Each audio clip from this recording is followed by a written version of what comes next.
Tell me, how did you get your name, Ludell? How did I get it? Yeah. You know, Mom and Bob gave it to me. Oh, yeah? Sure. So what was your mother's name? Ada. Your mother's name was Ada? Ada. You gotta sit down, boy. Yes, you did. Yeah. Daddy only ain't too good. You I got. have on my glasses. I can't see my face. Your head up too high.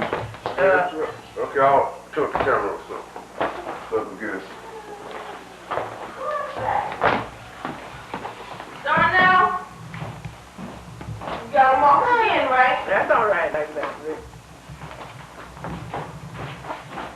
That's all right.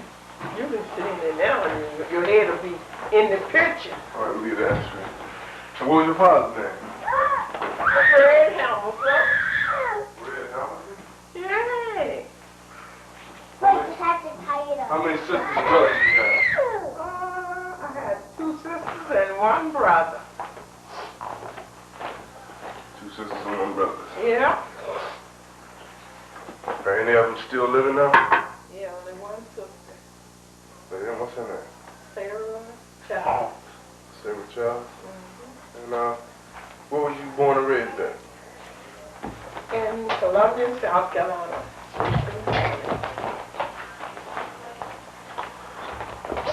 What year was you born? I was born in 1918, April the 6th. 1918. And when did you come to Philadelphia? 1936. Sit down, Ricky Darnell. You're blocking the camera. Hey, Rick. Hey, man, I'm not. I'm in the television. Nikki, oh, she's getting in that wire. Goodness. Go sit down right now. Sit down. Come here. Come here. Come here, baby. Come here. Come over here. Come on. Yeah, sit down beside me. That's the girl. That's the girl. Now he's going to sit in here. Right. That's good. That's good. You said you moved to Philly in when?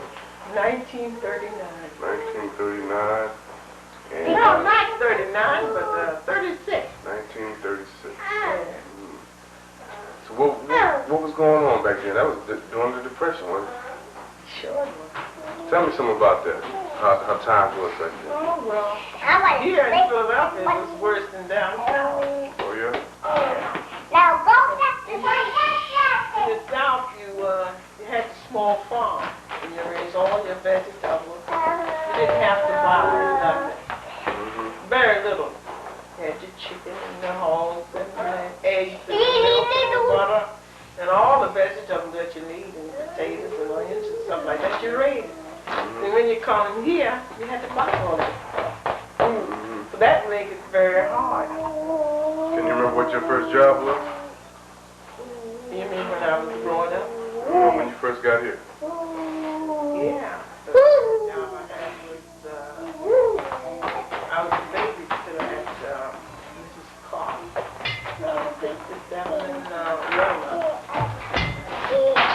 57 Palmer. Yeah. Please. That's out West Philadelphia. Oh, yeah? On the other side of Market Street. We're on this side of Market Street, but it was on the other side of West. Now then. Hey, see me? I love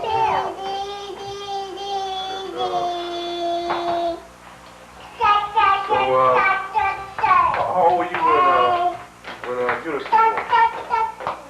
Oh, I was 20. Wonder Woman, let me in Robin. Yeah. So you have 2 daughters. Take me in Robin. You got 3 grandkids. Like that. Yeah. 3 great. 3 great-grands. Yep. And this is Ludell number 3. Or Della. Della number 3. Yeah. Yeah. Ricky number 3. This is the 3rd generation. You're 3 years old. Tell me about the Depression. So how they was handing out rations and all that. Yeah, it was here. Mm-hmm. But Another catch. women could find more work than men. Go over there and play with But y'all. the women could do domestic work when there wasn't nothing to do. That's what they did. Domestic work. The men, they didn't have nothing to do. How did it survive? Well, they got welfare. They had welfare back then? Sure. They called it WPA then. Well, yes, I guess they did. Yeah. And then the men had to go around and do work for the city, and then they got checked through that way. They worked for it, but they got it from the city, you know. I guess they had to work hard, digging ditches and whatnot. No, not here. They didn't have to do digging ditches, but they worked on, they call it DPA or something. PW something, I don't know. Anyway, I forgot the name, but that's what they had to do. Men had to work for that check. And they would give you out slips to get, they wasn't giving you no money. They give you slips to get milk and, what little bit of money they would give you wouldn't be that much. It's $8 a week for one person, that's all you got. Things was cheaper then than they are now. $8 a week. $8 a week welfare. That boy's drinking soda around there. He's helping himself.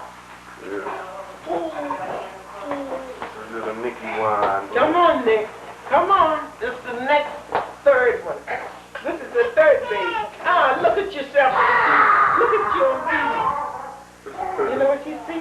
My pocketbook down. Go ahead, get it. Go on. Step over my feet. I was 2 years old when my mother died. Oh, yeah? I was the same age that I is now. 2 years old. How old were you when your father died? I don't know, I forgot. My dog was a grown man. Oh, yeah. I was here in Philadelphia when he crashed. So, were there very many places where black people could go and party, enjoy themselves, like nightclubs and things like Yeah, that? Philadelphia. In this area. Where did you used to go for entertainment? Well, at that time when I came here at Broad and Montgomery Avenue, they used to have stage show midnight on Sunday night. And you get there around 1 o'clock and that's the last show. It was nice. Oh, yeah? Yeah, we used to make it there because we lived in 2000 North 13th Street. Oh, yeah? And I would go up there. And that was 30.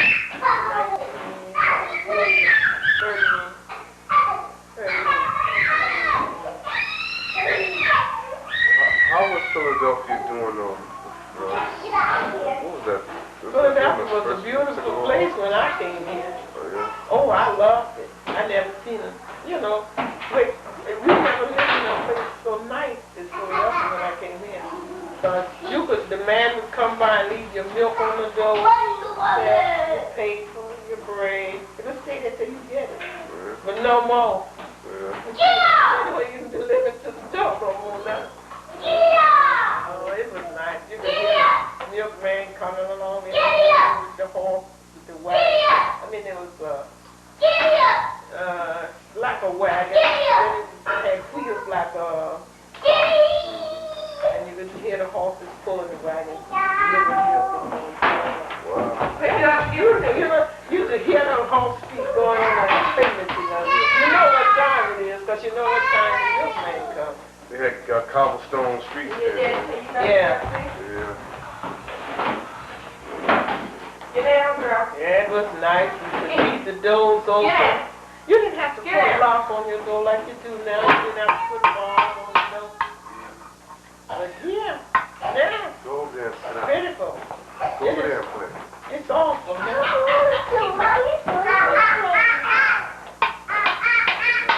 Hello. How you doing, Early? Who was you staying with when you first got here? I came with my uncle, my mother's brother, Earl Whaley. Oh, yeah. Oh, the Whaleys. Yeah.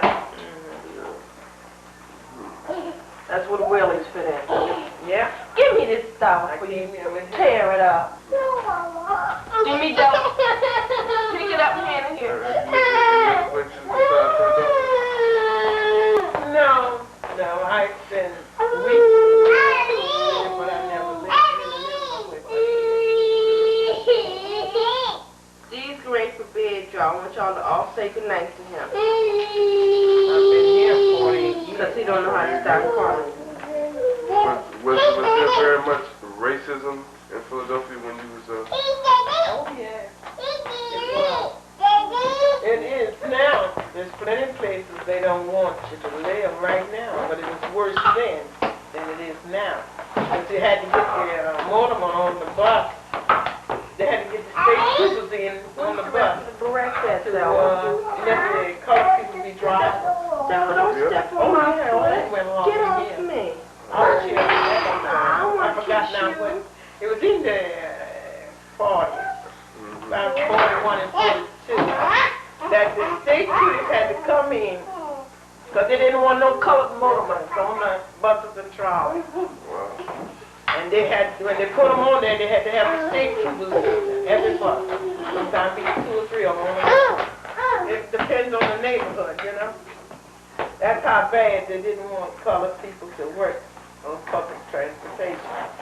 Now that's And all you watch see. it, watch it. Della, And on Della, don't get it spanking. they didn't want colored people in the street. They went so where's far as Sigmund to for it? Go get it. fireballs in your water. Break your hundreds out watching that. Hey boy, you gotta be quiet. Let's place a fire on you almost. Then you want you in the neighborhood. Go get it. That's the kind of people. I'll put it on. I'll put it on first. Down 12th Bring the Street. clothes down. I forgot I won't what year beat that you. was, but they If early. you go get it, you won't get no beating. If you go get it now, at If you night. go get it, I won't beat you. But if you don't Keep go the get it, I'll neighbors beat from you. seeing them there. Real estate man, Go get it, tuck those clothes back on it. They did that right You here. won't get a spanking. Hey, Arlene, you talking over? I'm trying to record this thing. I want him to go upstairs and get that cabbage patch down now. He won't do it. Go ahead now. What I just tell you? Go. He took the clothes off of Go. it. That's why he don't want to go get it. Go. And Ludell and Mingo had to go in there at night to the real estate to look at that house. And when they had to sell them and the people had to move out, they come and got me and I went up there with them and they unlocked the door. Go. And this white woman across the street, she came up in her car and she seen us unlocking the door going in there. She ran in the house and pulled her curtain back and stood in the gym. And 3 days later, she had a sale sign up. That's right, right across the street from Ludell on 12th Street. That's why I tell you, it's going on now in the neighborhood. It's going on now. It ain't never stopped. Oh yeah, she living that now? Yeah. Them white people moving down there real fast. What year was that you moving there? Go do what your mama told you, boy. He know he in trouble. What's I wrong? don't know. He took the clothes off that cabbage patch, $40 off. Where did that Come on, was you get a beat. Go do it. Do it. You get a beat. Do it. Get the cabbage patch down. Bring it down. I don't know. Well, when Mom moved in that house, remember the white people used to bother us, stick their dogs on it? Yeah. But the day that they went and opened that house up, that's the day that woman put the truth out the window and seen us going in there. Y'all wasn't with us. That's the day they had the settlement. Yeah. She ran in the house and pulled her curtain back and was looking out the window. And a couple more days, she had a sale sign up. That's where that man moved across, the color fella moved over there. Yeah. That was the house. What? She did not want color in the neighborhood. Now the other white people across the street, they selling their house. They trying to get $90,000 for it. They can't. It looks too bad. They won't get it. They were the nastiest white people on the block. They won't get that. They never paid, and last month they threw some paint up on there. Be quiet. That's okay. You put in the bed. what you put in the bed. It's going on the table. Don't let it touch. That's okay. You got him undressed to go to bed, right? That's his baby? Yeah, this is his baby. Oh. He's baby the baby too? Mm-hmm. As long as he don't take the diaper off of it, we be doing fine. He put Sigma in the bed last night. Well, made all that noise, man. I'm trying to make a film, man. You're making all that noise, boy. Wow. Mommy is Sigma dressed, okay? Yeah, Ricky, there's still discrimination. Still in the city. There's a lot of places that colors can't live. So what do you think about our new black mayor, the first black mayor of Philadelphia? Well, I think he's doing a good job so far right now. He has, a lot has been done since he's been in there. The reason I say that, they are pulling all of these dope places. They arrest 14 of them was arrested. No, they had 14 arrests, I think, and they got 20 either. I don't know how that's something like that. You put Dell's baby down. In that project where it's been going on for years, and people been afraid to talk. Yeah, you take But they're moving on in on them. Take Sigma. And I hope they get them all. All right, there you go. Go lay down with Sigma. If they don't, I don't know what's going to be done.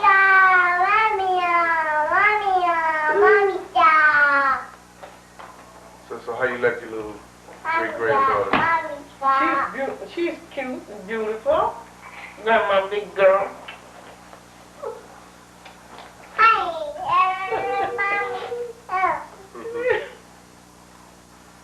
Yeah, I didn't think I would be living to see the great grand. What you doing, Watson?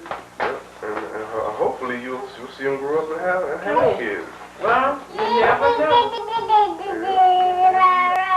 You know, Rick, they say when you respect your older people, God bless you. It's his honor.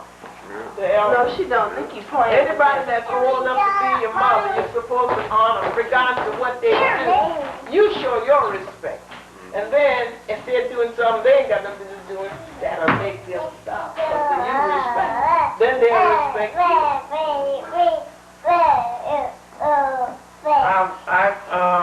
When my grandfather had pneumonia, I was 12 years old, and I didn't know that it was helping him, but he knew what it was doing. And I had to sit right there.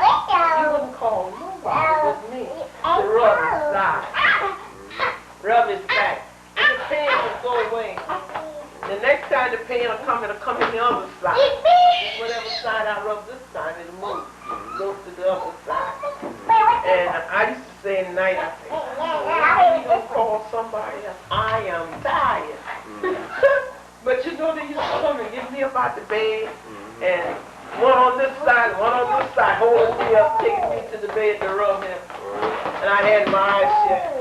I didn't do it. I was tired. Because I was doing it all day.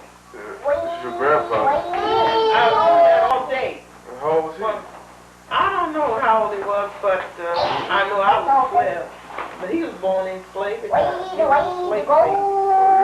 Yeah. So now, it's happening in November when he got sick. And they didn't get him up until March. And they put him up in a wheelchair.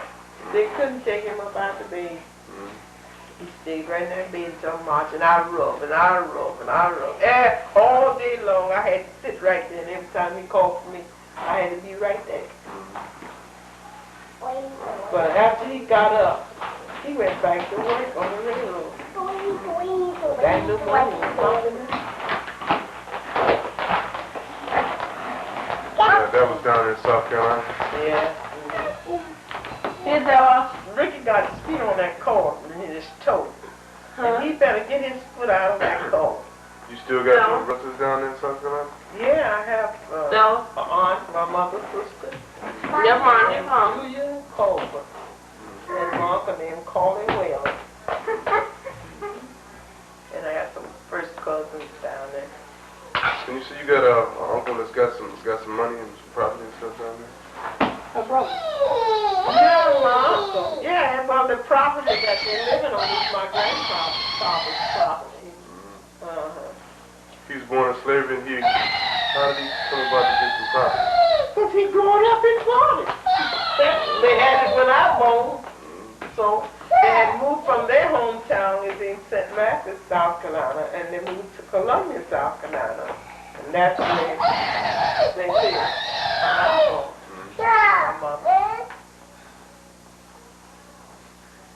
Know anybody in Tennessee?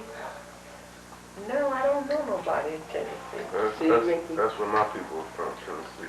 Fly country. Arkansas. Yeah, from the fly country. What you call it, Arkansas? Yeah, that's where my mother's from, Arkansas. My father's from Tennessee. Oh. I don't know nobody there, because I never did get that far away from Columbia. They got no flies there. Well, they got them all everywhere. Yeah, No, they got more. Flies are here. I swear they got more flies in Tennessee. Where about?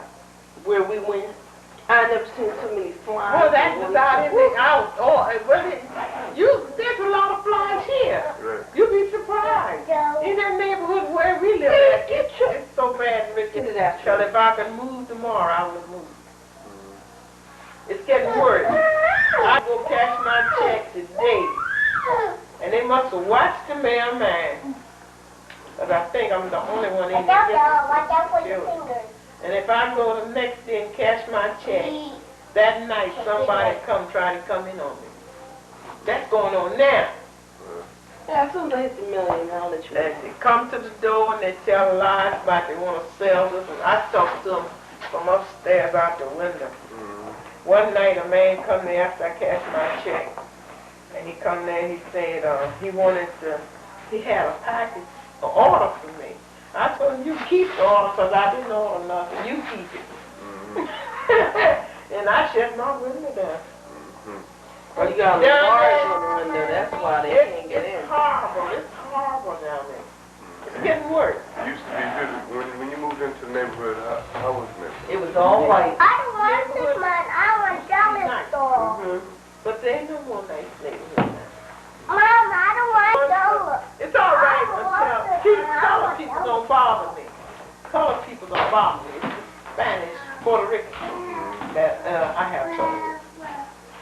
The colors don't bother me. They pulled the car all the way up on my sidewalk at night, turning it around, almost about 2 foot from the house. And sometimes they get up there about a foot from the steps.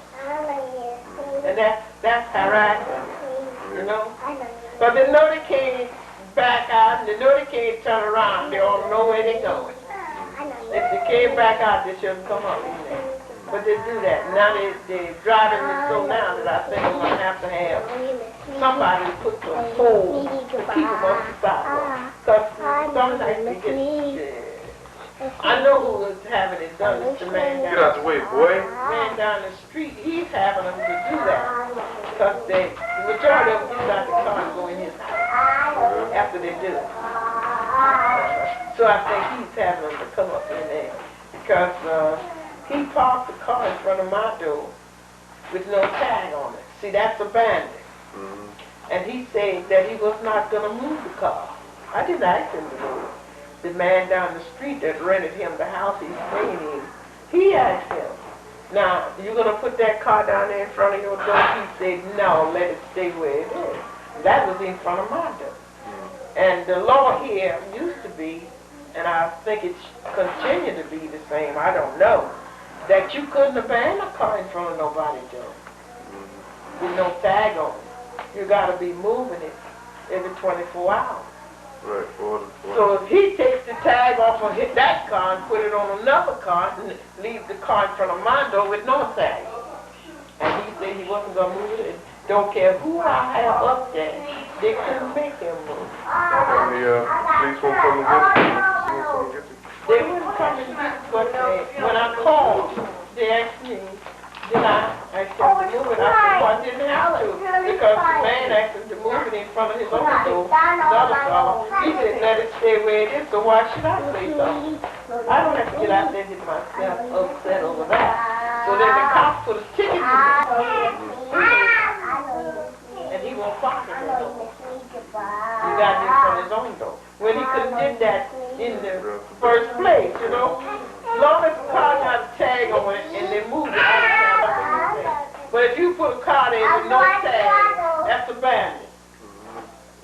And I figured if he didn't do it, he didn't move it back, I was putting that ticket in there. I was going to call up Wilson. Dave, stop hitting me, and you get some action. Because I heard a lot of them women say that they were breaking out their windows and all like that. A couple of white ladies, that before Wilson Good was elected. And they called down there, and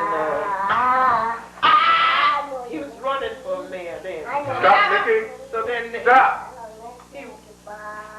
Nicky. Bird.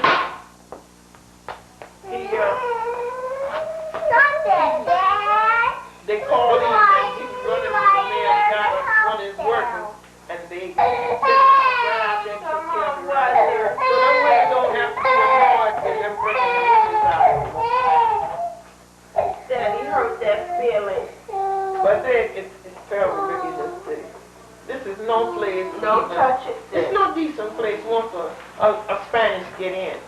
Because soon as the first color move out, Go get Daddy they'll Kid, get tell him they he's on sorry. train to get the place. Get Daddy Kid, And once the tell him place he's gets sorry. full of Spanish people, you better be finding your place to move. But they'll steal from you the way you want you. The only thing keeping them out of my house is that bug. A bug I have. Ricky D, you gonna knock over something and then that's gonna be it. You better get up from underneath there. Come here, devil, Nicky. They got that camera case, that's wrong. Is it still on or did it stop? I can't see the deadline. It's still on. So see it? Ricky. It's a short film. It would be long, but I got most of the film already recorded from the Christmas party. Well, it'll tell when it's off, that is. Yeah. Hey, boy, you hit that thing one more time. And I got Yellow, get away from me. Get away from there. Yellow. Hey, boy, you just get over here. He got to have Della baby. Yeah.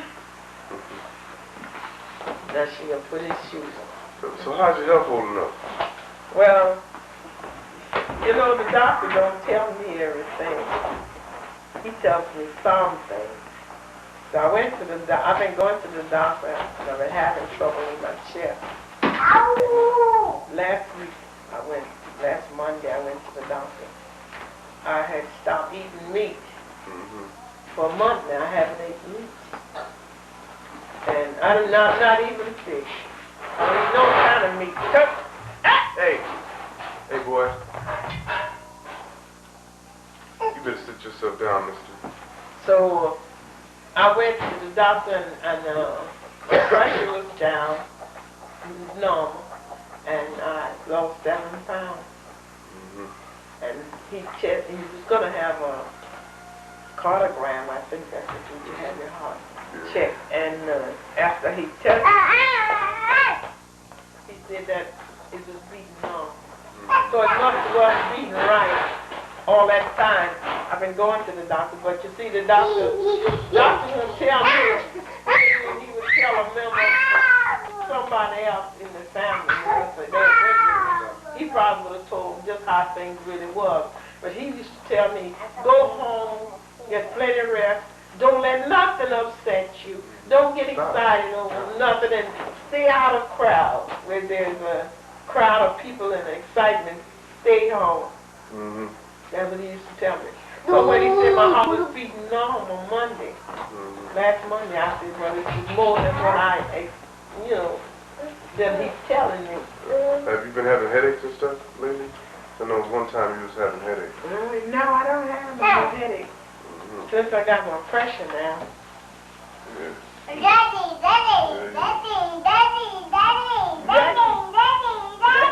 Let me get baby. Daddy. Yes, darling. Well, now I think I'm on the right track as far as my health concerned. What would you like to see your granddaughter, your great-granddaughter be when they grow up? What kind of words of advice would you like to give them? Well, I'm gonna tell you, Ricky, I like to see them be the best that they can be. In anything they do it well. And most of all, I like for them to obey their parents. Obedience is the best of all.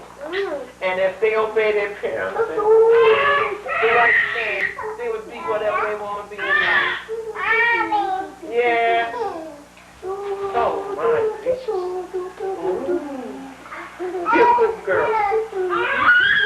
My grandmother last word on her, she was dying. She said, be good. That was the last word she said to me. And that was between 2:30 and 3 o'clock in the morning, 4 o'clock she was there. She was calling us one by one to the baby. And she was telling us, be good and kind. What was her name? Her name was Katie Will. Katie Will? She was a breed before she got married. I kissed her in the mouth with her lips. Yeah. With my knees. Yeah? Is that the one you got a picture of at your house? Yeah, on my piano. Yeah, she died in 1936, the same year I came here. You have any idea how old she was? Pretty, Mom. She was 66. And Tuesday, 1 month from this coming Tuesday, I'll be 66. Yeah. All right. Next month is your birthday? Yeah. 6th of April. So I got a month to go and I'll have yeah.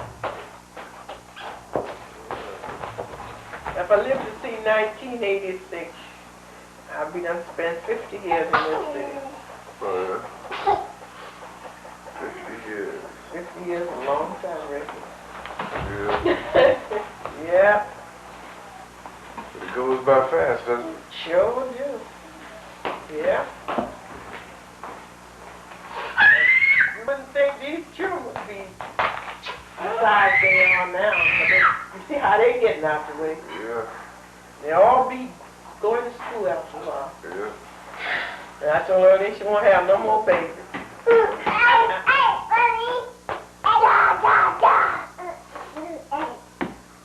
All right, Grandma, I'm gonna let you see yourself. Yes, sir. Where you get this from, huh? That's out of a comb. That's the end of it, Rick? Not yet.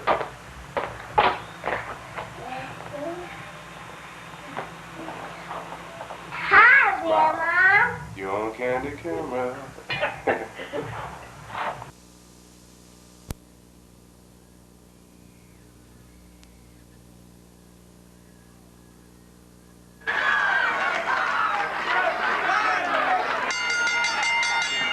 They stopped it in the corner, and I think that was a smart thing to do. There was no sense in letting him come out, take any further punishment. He had no chance whatsoever to win this fight. I'd have to commend the corner for that. Ring physician was in there, the boxing commission physician, and Vinny Ranoni stops the fight at the end of the 8th round, the beginning of the 9th. It was a thing of beauty, Vern. I mean, Howard, it was a counter right hand. He was in motion.